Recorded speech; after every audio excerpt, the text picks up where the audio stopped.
Kenapa kita bikin podcastnya namanya Bicara Bahagia? Kenapa Rick? Kenapa Elena? Ya, Rika dulu deh. Saya berikan kepada yang lebih.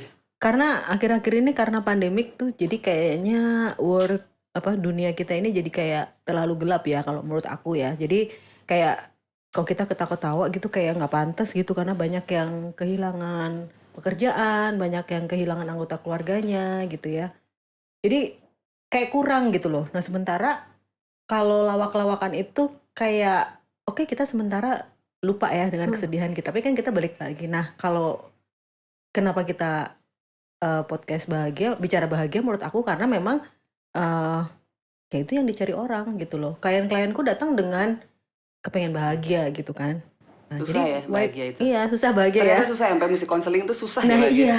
Nah mereka susah karena kalau bisa dibilang awan kesadaran itu kayak sekarang lagi gelap gitu, kayak dunia ini gimana sih, ujungnya kapan selesainya pandemi ini gitu ya.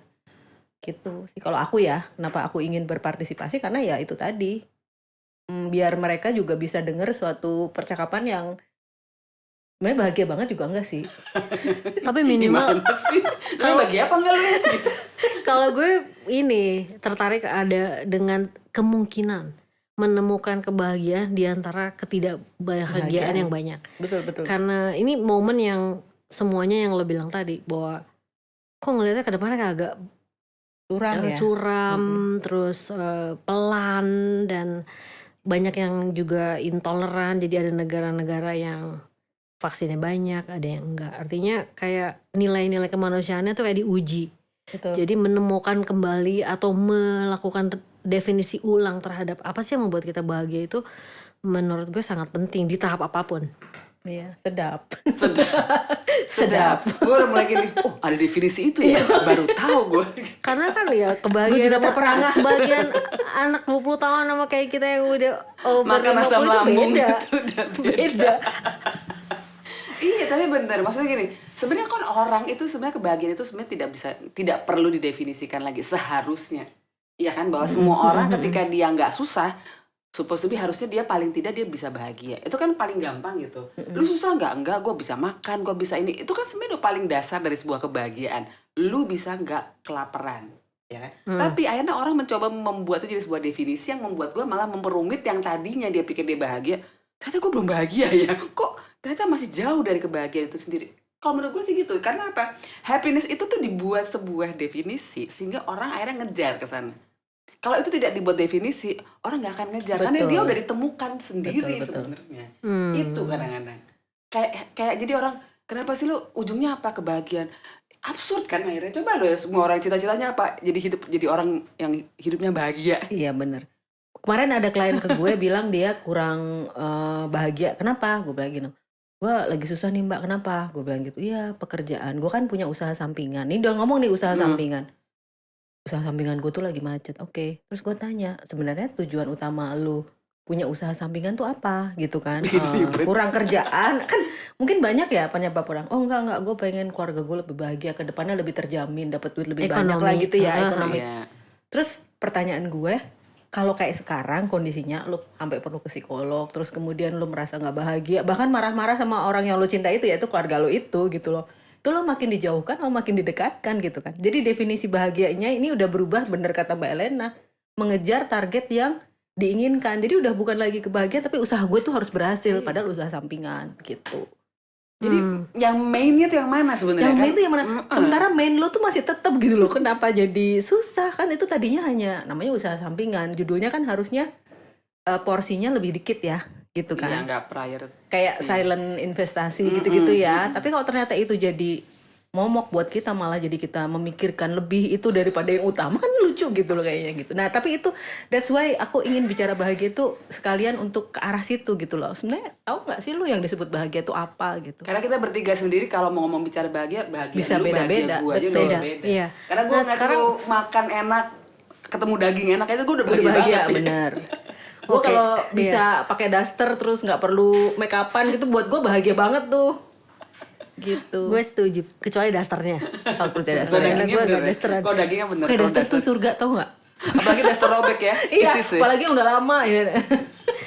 Enggak, gue gak setuju kalau itu. Apa namanya ini? kan definisi bahagia kan beda-beda tiap orang. Ya. Tapi toolsnya sama nggak untuk mencapai itu? Pernah nggak kita mikirin gitu kayak tools mencapai bahagia itu kayak misalnya lu bilang tadi, tools gue tuh atau kriteria gue adalah gue dasteran dan gue di rumah nggak make upan. Itu gue happy banget gitu.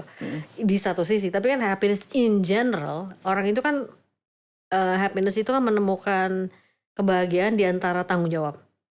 Ya kan, kayak ada tanggung jawab itu kadang-kadang we Ya belum sacrifice. tentu juga, Agak tadi Mbak Lena bilang di antara kita nih bisa beda-beda. Iya. Orang tuh mungkin punya kriteria sendiri gitu loh. Tapi kadang-kadang kita menyalahartikan itu jadi kayak dependensi terhadap satu hal gitu. Jadi misalnya kayak Happiness itu tergantung ini. iya, gue bahagia kalau dia nggak gitu. Kayak misalnya gitu ya, asal dia misalnya suaminya lebih merhatiin.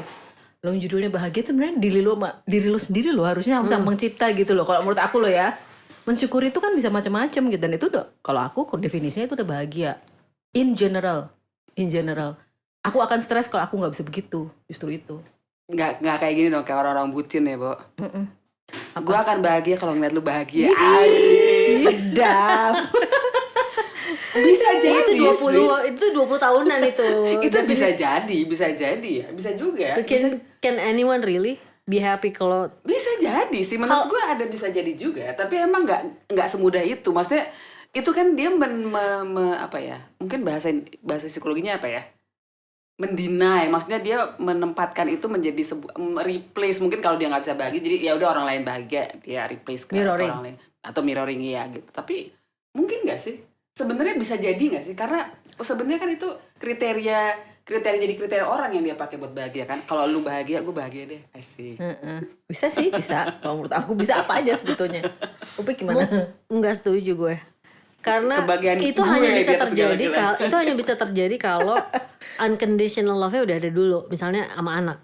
Definitely kalau anak Jadi kita harus Oh, ada iya. objeknya. harus ada. Kalau cinta yang unconditional sama anak, anything bikin anak happy pasti ibunya happy. Tapi kalau sama pasangan sih enggak.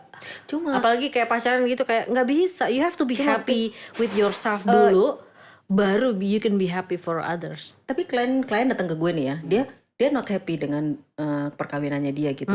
Tapi dia doing everything for, kamu bilang unconditional love ya. Anak gue beliin mobil, anak gue kasih, istilahnya orang lain mesti naik bis, dia udah naik mobil gitu kan. Terus fasilitas lain, Sama kartu suami atau istrinya? kredit dan sebagainya. Bukan, ini ibunya cerita nih. Oh, ibunya. Dia heran kenapa anak itu nggak bahagia.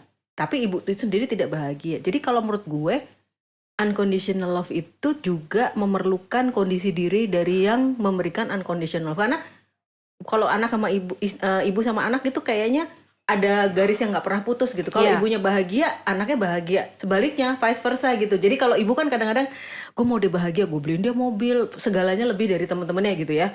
Tapi buat anak itu bukan itu. Dia maunya tuh bapak Iya. ibunya rukun gitu Iya, ya, misalnya iya. kayak gitu. Tapi kan itu kan dia salah vehicle. Niatnya benar, ingin membahagiakan anaknya, tapi salah alat mediumnya. Salah mediumnya, bahwa anaknya nggak bahagia dikasih mobil. Anaknya tuh bahagia kalau misalnya seminggu sekali bisa ngobrol sama ibunya berdua aja nonton misalnya gitu. Jadi sering kali terjadi adalah ibu tuh atau orang tua memaksakan versi bahagianya ke anaknya. Iya, betul. Bisa jadi. Atau setting unconditional love-nya Dan itu juga berlaku sama pasangan. materi gitu ya. Dan bisa Unconditional bilang sama love tuh- pasangan, kayak istri gue kayaknya happy-nya kalau gue beliin tas misalnya gitu. Padahal kan every time not really gitu. Iya, walaupun Iya, kalau iya, nggak dibeliin tas juga manyun. Tahu Iya, kalau tahu lakinya keluar dari Hermes tapi beli buat diri sendiri. Kok gitu sih? Gitu kan. Kalau tasnya udah 20 nggak perlu Mendingan lu kasih gue duitnya gitu kan. Ya kalau lu mentahnya aja boleh. enggak semua orang kayak gitu. Tapi emang maksudnya gini kalau gue sih ngeliatnya gini.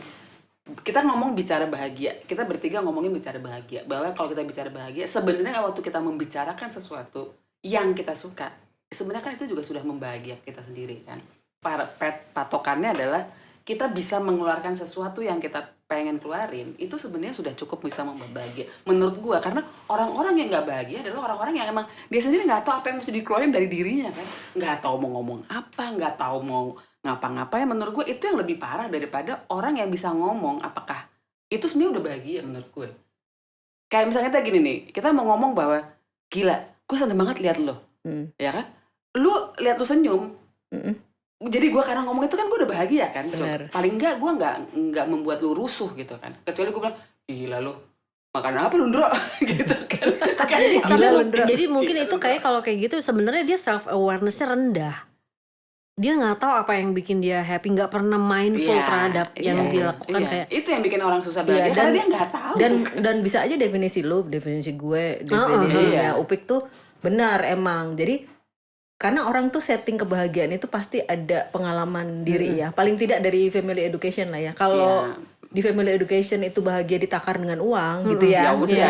Ya udah kalau nggak ada duit dia nggak bahagia gitu. Tapi kan mungkin kayak Upik dibesarkan di keluarga yang berbeda dengan kita berdua Mbak El. Jadi dia ada setting itu dan itu tidak salah karena dia dengan pengalaman hidupnya. Ya kan kita juga dengan pengalaman hidup kita. Tapi memang benar. Jadi sekali lagi balik lagi ya bisa macam-macam artinya gitu. Saya di dalam kegelapan saya happy menemukan cahaya. Menemukan Buddha ya.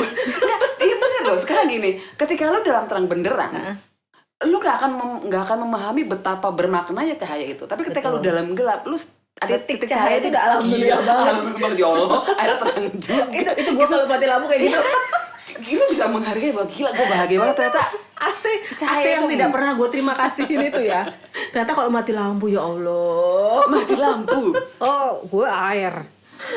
Iya, air juga maksudnya. Simple. Jadi sebenarnya personal banget sih. Menurut gue personal banget karena di setiap tahapan kita hari-hari itu pasti ada bahagia-bahagia kecil yang kita. Iya betul. Kadang-kadang kita take for granted. Iya, kita take for granted. Iya. Nah, momen-momen yang menarik, guys. Setiap lama-lama itu ada pengalaman-pengalaman. Nah, itu yang disebut bersyukur sih, Mbak. Ya kan. Jadi kan kalau bisa mensyukuri hal yang kecil-kecil gitu. Tapi gue kalau nggak dikasih tas Hermes, gue nggak happy kan ada yang gitu juga. Jadi dia nakarnya pakai materi karena dari kecil di family education ukurannya itu. Dan itu tidak salah. Kan itu beda-beda ya.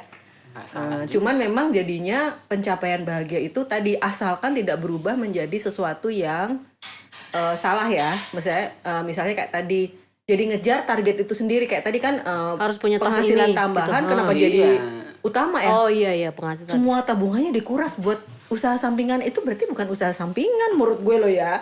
Berarti lo mencari kebahagiaan lo di situ. Jadi begitu duitnya hilang ya kan namanya investasi kan 50-50. Tiba-tiba nggak ada duit bisnis lagi belum duitnya, tentu sukses. Itu tiba-tiba jadi masalah. Jadi ya itu tadi kok menurut gue artinya kita semua bisa benar, nggak ada yang salah gitu. Memang bentuknya jadi beda-beda. Iya, jadi kita sepakat bahwa definisi kebahagiaan tiap orang tuh subjektif banget. Subjektif. Enggak ada yang in Tapi yang general. pasti ya semua orang berhak untuk bahagia. Oh iya. Gitu sedap ya. Berhak dan wajib menurut gue. Bukan berhak ya, udah wajib. Punya hak gitu. Itu bukan sebuah hak yang harus dikejar, itu kewajiban. Maksudnya bukan kayak itu udah punya lo gitu. Hak kan berarti your birthright. Your birthright. Ya, gitu. tapi soalnya gini kalau orang ngomong kenapa sih susah banget mengejar kebahagiaan? Kenapa orang mengatakan bahagia itu dikejar? Iya, pursuit of itu happiness. Itu makanya yang bikin jadi salah. Padahal jangan dikejar ya. Nggak usah dikejar, kita mendapatkan kebahagiaan Bersyukur. itu. Iya, dengan bersyukur benar-benar. Mendapatkan itu kan adalah kita emang kita menemukan kebahagiaan. Tapi kalau kita ngejar, ya sampai mampu saja lu kejar-kejar sono gitu. Dikejar-kejar ngelihat anak-anak sehat gitu, alhamdulillah banget ya gitu. Terus ngelihat rumah nggak ada masalah, air ada, gitu-gitu kayaknya nggak bocor. Kalau ibu-ibu banget. Nggak soalnya gini, bayangkan lu pulang kantor, terus lu dilaporin, Mam, pompa airnya macet, pusing gak sih lu? Aduh gitu ya, parah banget nih gue tuh kalau udah asal. Nah makanya gue bahagia dong kalau pulang ke rumah nggak ada apa-apa ya, bisa main game sama anak-anak, sama bisa kayak yang nonton. tadi lo bilang AC nggak nyala itu problem banget tuh. Iya, apalagi di Jakarta yang panas kadang-kadang terus dingin kadang-kadang. Emang itu bisa memicu orang menjadi tidak bahagia gitu kan, karena suhu luar itu kan juga mengganggu ya, dan itu juga bisa kayak orang bilang yang tadinya orang bahagia yang menjadi tidak bahagia karena ada efek gelombang negatif dari orang lain, itu kan juga bisa membuat tidak bahagia kan, makanya berdesak-desakan itu kan membuat orang tidak bahagia. Karena ada gelombang panas yang dihantarkan orang yang kita nggak kenal, yang tadinya kita happy ngantri tiba-tiba aduh makin lama makin mepet, itu kan juga bikin. Oh iya, ya kan? Itu nyambung banget, kita kan bicara soal energi ya, soalnya ya. Jadi kalau pernah waktu itu ada klien gue yang suami istri gitu kehilangan anaknya gitu kan ya.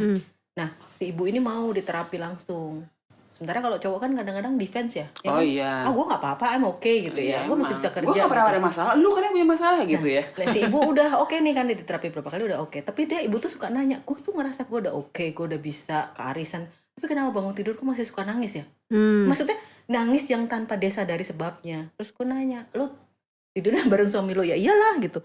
Ya suami lo yang belum move on, itu bisa energinya itu ke transfer gitu. Jadi Energinya ke transfer. Jadi setelah suaminya di terapi gitu ya, dan bisa move on, kan move on tuh bukan berarti bahagia ya, tapi Iya. dia udah bisa move on, bisa nerima, bisa accept bahwa emang si anak itu sampai situ umurnya, dan mendahului mereka sebagai umur yang lebih tua. Nggak ada lagi dia bangun nangis, itu nggak ada lagi gitu. Jadi berarti si bapak itu Acceptance. butuh 3 bulan untuk menerima bahwa Acceptance. cuma dia nggak keluarin. cuma dia nggak Nggak keluarin. Jadi ini something to do with grieving. Iya, Berkabung. bisa. Kayak gitu. Nah, jadi itu kan berarti kan juga ada pengaruh ya. Jadi laki perempuan juga, kalau klien aku kebanyakan perempuan sih. Karena mereka mungkin lebih mudah bercerita gitu loh. Bukan yang cowok nggak mau datang juga gitu, tapi mereka mudah bercerita. Kemudian kalau cowok itu juga mereka nggak bisa kayak kalau cewek kan ngapain dulu. Jadi kayak kita belokin dulu baru ke situ. Tapi kalau yang cowok itu udah butuh yang kenapa lo kayak gitu? Kenapa lo pengen bahagia? Tanya gitu. Apa yang bisa bikin lo bahagia? Langsung pertanyaan-pertanyaan yang bikin menohok dia gitu. Jadi dia akhirnya bisa cepet nemuin jawabannya. Kalau muter-muter dia malah nggak bisa ya kalau cowok ya. Jadi makanya metode gue dalam konsul cowok sama cewek itu memang beda. Yalah, rasio sama emosinya kan beda. Kalau cowok kan juga betul. kadang-kadang berpikir maka dia ada. Dan dia nggak suka Kalau dikasih gitu, dan dia nggak suka dikasih tahu. Maksudnya dia tidak mudah percaya. Kalau cowok itu kan Iya, dia mencari dulu betul. ininya ya, teorinya atau itu Mbak bicaranya teori itu apa namanya, dicari bener di Google. Jadi kita nggak bisa ngasal bilang ini penelitian Harvard di mana lo baca, kan gitu kan, itu kan kritis ya. Nah kalau cowok tuh begitu, jadi dia ininya tetap Kirinya tetap. kirinya tetap kuat gitu. Padahal yang dibicarain kanan ya. Walaupun akhirnya dia ngalah juga sih, kayak itu sih bapak-bapak itu kan akhirnya 3 bulan kemudian, udah deh Mbak, aku nggak tahan, tolong aku di terapi diapain aja, pokoknya aku kepengen nangis. Karena jadi yang dia tidak jelaskan kepada aku selama istrinya terapi adalah dia tuh sering duduk di kamar anak itu, megangin handphonenya, buka-buka itu, terus dia nangis, nggak bisa tidur lah ya semalaman gitu. Makanya dia overcompensate dengan pekerjaannya dia gitu. Oke. Jadi dia lelah tapi Grieving tahap apa tuh ya itu? gitu. Grieving tahap mungkin dia masih di belum denial. sampai Denial, accept, masih denial. Buru-buru Belum accept, anger. belum. Masih jauh. Masih jauh. jauh, Tahap kedua iya, kayaknya ya. jauh banget. Denial, even anger juga belum sempat Belum dia. belum iya. anger ya. Heeh. Gitu. Jadi Wow. ya seperti itu. Terus pas lagi di terapi itu yang keluar lucu banget. Jadi dia saking marahnya anaknya meninggal tuh, mobilnya anaknya dia jual. Tapi habis udah nyesel, marah nggak ya anak gua gitu. Nah, tapi itu tuh kayak ngebuka ininya dia gitu loh, kayak ngebuka apa ya? Kerannya dia, hingga keluar semua gitu loh, bahwa dia tuh tiap malam tuh papa ke kamar kamu gitu, ngeliat foto kamu, kok kamu tega banget sih duluin papa gitu loh, kayak gitu-gitu. Masih ada itunya. Masih ada gitu. Karena orang tua tuh suka gitu. Berarti ya. itu udah bukan denial tuh, itu udah bargaining tuh kayak iya kan. Tapi dia masih bolak-balik, jadi masih denial. Dia Masih kayak ya, masih kayaknya naik udah turun lah, accept.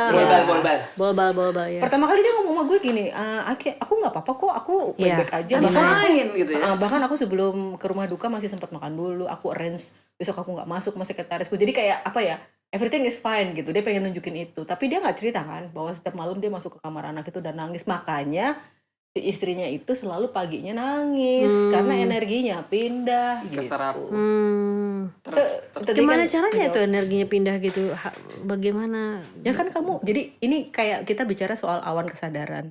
Tadi aku bilang, jadi Awan kesadaran. Jadi kayak ada kumpulan-kumpulan thoughts gitu loh, ya. Itu tuh berkumpul awannya sesuai. makin itu kayak komunitas nimbus. Iya, kayak komunitas pikiran. Nah, jadi dia akan makin gede ya kalau banyak orang yang sama seperti itu. Nah, pikiran kita ini seperti reseptor. Dia dapat dari si cloud itu gitu ceritanya. Dari wifi. Yes.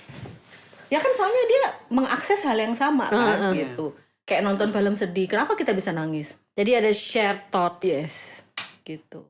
Energinya masuk, energinya masuk. Ya, energi yang dimaksud itu adalah tadi perpindahan thoughts tadi lah yang jadi energinya. Jadi kan kayak lu tuh nggak ada apa-apa, nggak ada masalah di rumah, nggak ada masalah di kantor. Kenapa kok lo nggak tenang gitu ya? Lah bisa jadi aja lo kena awan pemikiran si orang yang di Di cloud tadi di gitu. rumahnya. Ini misalnya lu nggak pernah mau baca Kalau negative share thoughts bisa ditransfer, can we transfer positive thoughts? yes, of course. Itu kan ada yang lagi rame tuh yang terapi ketawa itu kan satu orang yang ketawa ada tuh viral kalau nggak salah deh kemarin videonya. Jadi satu orang ketawa aja di kereta gitu, terus tiba-tiba jadi semua orang ketawa aja. Akhirnya kereta ketawa. Gitu. Iya. Makanya kan Karena orang ketawa, ini kenapa sih orang ketawa Ada sendirian yang lama nge- ketawa. ada yang nge-trigger energi nge-trigger ketawa. makanya akhirnya ketawa yang semua. pertama harus dilakukan ketika kita misalnya ada di situasi kayak tadi tiba-tiba kita merasa kok gue rasanya kok nggak nyaman gitu ya, apa sih padahal nggak ada masalah sama suami gini, ada rasa pengen nangis aja.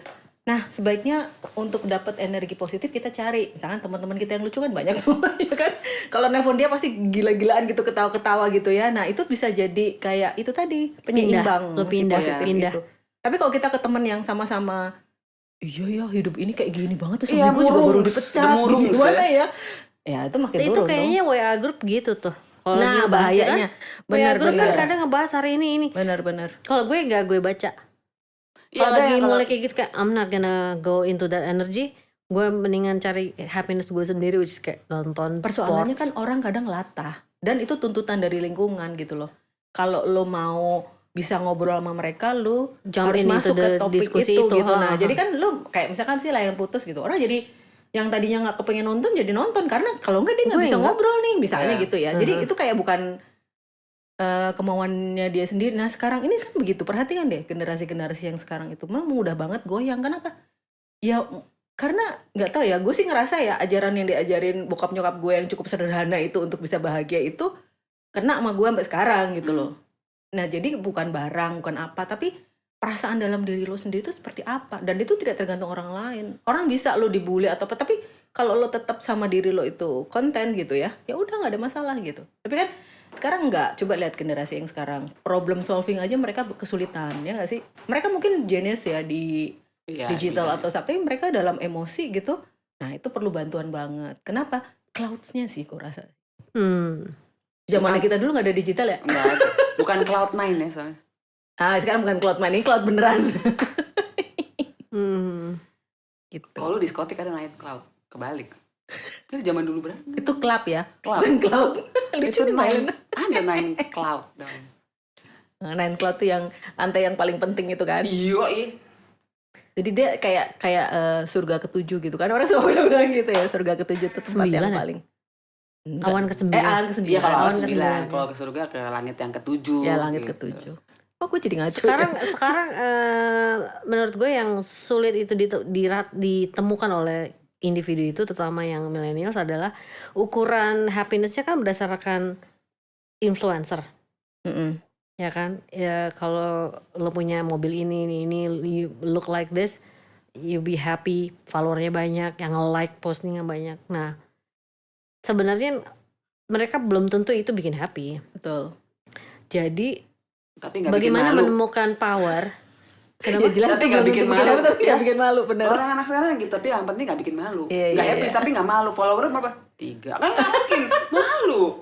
Tapi kalau paling nggak 200, Nah yang nggak happy amat. itu Tapi paling pertanyaan nggak gue malu. itu bagaimana Gitu. menemukan your true happiness Nah, true happiness-nya nih orang. dan bisa kuat untuk bilang bahwa ini standar happiness gue tuh ini, yang lain tuh ya yang lain gitu. Itu yang menurut gue yang skill yang harus dimiliki oleh orang sekarang, karena kalau itu nggak selesai itu ya, sampai umur berapapun dia akan selalu mengikuti. Oke, sekarang standarnya orang apa nih, gue mesti ikuti. Kayak semuanya pada nonton ini, gue harus nonton juga. Orang pakai ini, gue harus punya juga gitu. Kayak Tapi apa kayaknya namanya? mungkin gini ya, kayak kehidupan orang juga ya, dari usia yang usia anak-anak, terus kemudian usia produktif, abis itu usia lansia, Prapensiun, terus turun. Gue rasa juga kayak kebagian orang juga gitu deh. Jadi ketika dia usia produktif, happiness kebendaan itu lebih tinggi karena dia punya power untuk membeli, punya power untuk mendapatkan Dan punya apa yang keinginan dia mau. yang gede Nah, juga. Tapi ketika dia umurnya udah di atas 50, itu menjadi sederhana lagi, kembali kayak dulu lagi. Menurut gue sih kayak Karena gitu. needs-nya berbeda gitu. Iya, jadi happiness-nya juga Kembali ke Maslow, selera asal. Balik ke Maslow, Maslow, ya. ya kan? Kalau udah Asal, ya, hidup enak, aktualisasi makan enak diri gitu. udah di usia 40-an, posisi udah tinggi. Yang penting bisa makan kolesterol nggak sakit kan gitu kan. Iya. Kalau udah ya makan kambing gitu ya. Bisa tidur enak Bisa tidur gitu. enak, nggak usah makan pakai obat. Akhirnya kan gitu. Kalau waktu yang umur 30 kan enggak, oh gue bisa beli makan yang mahal, pakai emas kalau Liburan bisa ke sini, gold, ya, kayak gitu kan, yang Masih gitu. masih dunawi banget ya. Kebendaan karena dia punya power untuk itu kan, happinessnya. Kalau udah gede, udah mulai umur tertentu juga kayak happinessnya berubah. Dengan makan enak aja udah bahagia banget. Karena makan ditaker, aduh please deh. Makan ini nggak boleh karena Altruismenya itu ya, asam altruismenya lambung. itu. Gitu. Asam lambung ya, benar-benar sih, benar-benar. Iya, jadi Jadi kalau untuk menemukan, tadi balik lagi pertanyaan lo gitu, true happiness, ya lo tanya sama diri lo sendiri. Iya, Sebenarnya itu dia susah. maksud gue. Lo nggak bisa bilang bahwa Upi harus gitu. Nah, makanya ngebantunya biasanya caranya adalah Toolsnya apa? toolsnya coaching. Coaching. Jadi kayak reinvent.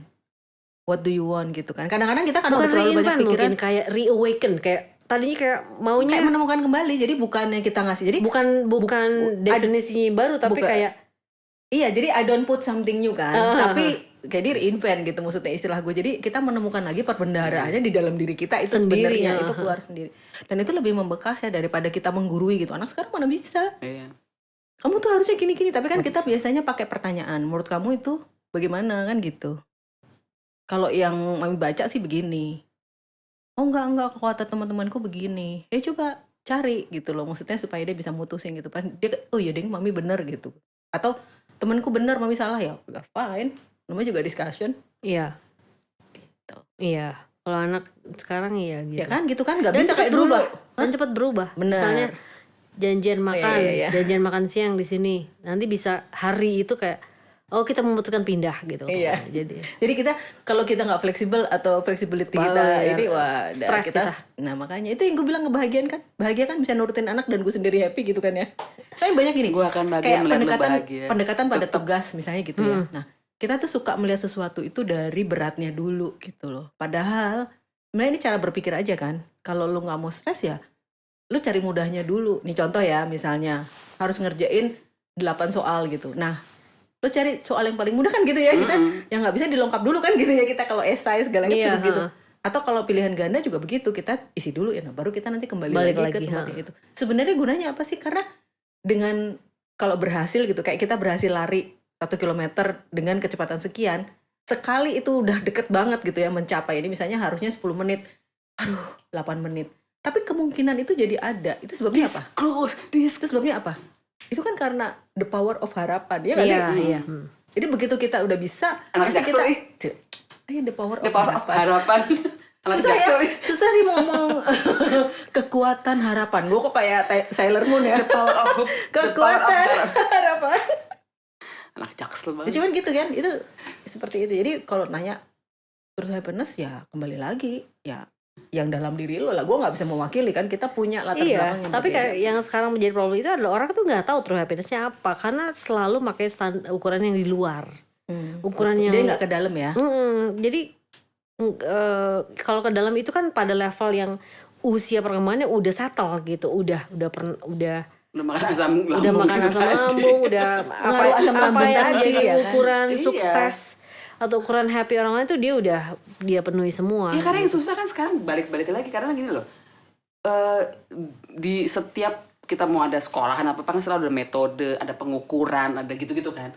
Ukurannya ini loh, kata ukuran itu aja kadang membuat orang menjadi kita harus punya ada amount tertentu yang bisa dibilang ini happy apa enggak gitu.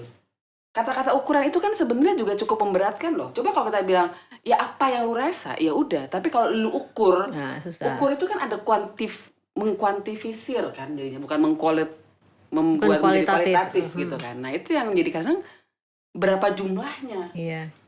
Susah kan kalau udah dijumlahin kayak gitu. Ketika gue dapetin 3 kali menang, gue happy. Kalau cuma 2 kali belum happy. Menjadi 3 dan menjadi 2 itu kan ukuran kan. Padahal sebenarnya mau 1 kan, tapi kalau lu rasanya udah happy, ya udah kan sebenarnya itu udah happy menurut gue gitu loh. Susah kan jadi. Bisa nggak kita simpulkan bahwa kebahagiaan itu adalah soal pilihan? Iya itu pasti juga sih. Bisa nggak? Dari yang kita omongin ini kan, everybody Bukan memilih mungkin ya. Bahagia itu adalah knowing what makes you happy, knowingnya dulu. Iya. Pilihan tuh you can choose kalau udah tahu. Kalau belum tahu kayak lo mau makan apa siang ini, lo mau makan apa siang ini, kayak kalau kita tidak punya gue suka apa ya gitu, kayak apa aja lah gitu. Tapi if you know what you like, kayak beli pizza aja, gue suka pizza gitu loh menurut gue ya. Jadi Jadi mungkin ya. self awareness, knowing, terus know, yang lebih penting itu kayak knowing where you are on things gitu. Kayak kalau dalam parenting lo tuh gimana, lo tuh parent yang seperti apa, itu kita harus tahu. Maksud gue Value apa dalam- yang lo adopt dalam gitu. satu situasi itu Mm-mm, sebetulnya sedang- selalu ada pilihan, lo menghadapi itu mau happy apa enggak gitu loh maksud gue. Itu makanya tadi gue bilang gue bisa nggak disimbolkan sebagai suatu pilihan. Jadi every time gitu kan, hidup kita ini kan penuh dengan pilihan nih ya. Nah, jadi every time every situation sebenarnya itu kembali lagi pada apa yang kita pilih. Bisa aja sih satu hal itu menjadikan kita selalu tidak bahagia, bisa ya semua hal jadi nggak bahagia, tapi bisa aja sih semua hal itu membahagiakan kalau kita memang memilih untuk bahagia. Itu maksud gue tadi gue sodorin Pilihan. ke si Tapi Biamang itu. kalau untuk menuju happiness itu harus belajar kompromi juga nggak? Ya bisa Belajar Menurut gue kompromi. itu kompromi Sat- dengan diri lo sendiri kan. kompromi dengan kebahagiaan kita sendiri. Kayak misalnya gini, bahwa gue bahagianya kalau misalnya project gue tuh bisa 1M gitu misalnya, tapi ternyata nggak nyampe. Bagi-bagi ya. Tapi ternyata nggak. Masa lu gak bahagia liat temen lu bahagia? Iya, gue juga bahagia loh kalau dicipratin.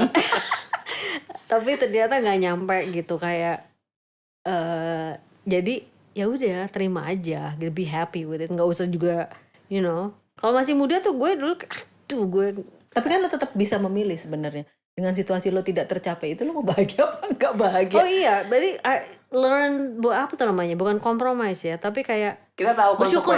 Ya, balik lagi bersyukur sama kita, karena kita tahu konsekuensinya. Jadi ketika pilihan itu sulit, tapi kejadian akan itu seperti pengalaman gue. Dalam banget kayaknya. Apapun yang sulit gue pilih karena gue tahu konsekuensinya. Jadi ketika itu memang akan ada, apakah itu ada sakit, apakah itu gagal, apakah itu, gue tetap merasa bahagia karena apa? Gue menjalankan apa yang gue mau, nggak pernah disuruh orang dan nggak dituntut orang gitu. udah siap gitu Udah kan. siap, jadi mau dihujat, Berarti itu mau pilihan diapa, kan, Mbak?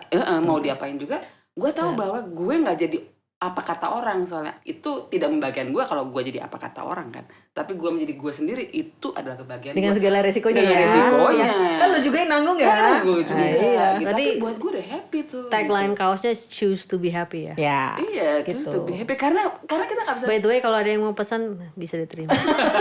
tinggal Podcast desainnya. bahagia. Choose to be happy. Choose to be happy. Choose to be happy project. Bawahnya gitu. Boleh loh ke kita ya, bergaul dengan kita ya supaya positif. Dengerin podcast kita biar positif ya. CBH bukan CLBK, CBH. Choose to be Oke, happy. jadi CBBH. teman-teman kalau ada yang mau mau tanya, nanti ada di deskripsi aja, kita tulis kontak kemana, nanyain soal anything about happiness, apapun tentang kebahagiaan dan cara menemukannya, alatnya, metodenya, bisa. pengukurannya kalau ada pengukuran ya. Kalau perlu pengukuran. Kalau perlu pengukuran. Karena Dulu itu kan kayaknya ada deh yang tingkat kepuasan, Kepuasan ya kan, ada ada kan, Tapi ada happy, tapi alatnya. happiness kan enggak. Beda ya. Beda dong. lu puas. Anda puas saya lemas tuh. Kan enggak bahagia juga. Baru gue mau bilang, lu Gue puas. tahu yang mau lo omongin. Lu puas belum tentu bahagia ya. Abis puas, Lemes abis, iya, lemes iya, bahagia belum tentu. abis itu Masalahnya habis itu lapar mau makan nggak bisa. Nggak bahagia juga. Oke.